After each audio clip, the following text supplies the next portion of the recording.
Mahmud va Muborak akaga alohida rahmat. Sog' bo'ling, salomat bo'ling. Ajoyib tilaklar ila davrani ochiqda e'lon qilib berdingiz. Marhamat azizlarim, Matyakubovlar sulolasi oldingizda halol mehnatlar ila oldingizda noz ne'matlarni qo'ydik. Yeb ichib o'tirishingizni so'raymiz. To'ylari muborak bo'lsin. Bugun Yangarik tumanidan, Kommunadan kelgan Otajon va Almaxon biz xizmatingizdamiz. To'ylari muborak bo'lsin. Xalqa qizig'i sizlar uchun kuylaydi bugun.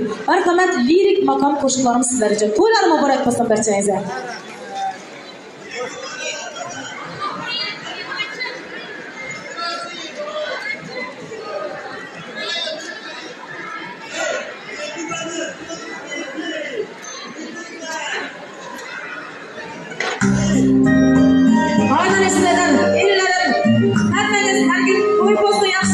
Sizlar bilan bize şu an dolayı var. Bu zamanda da yaşlılar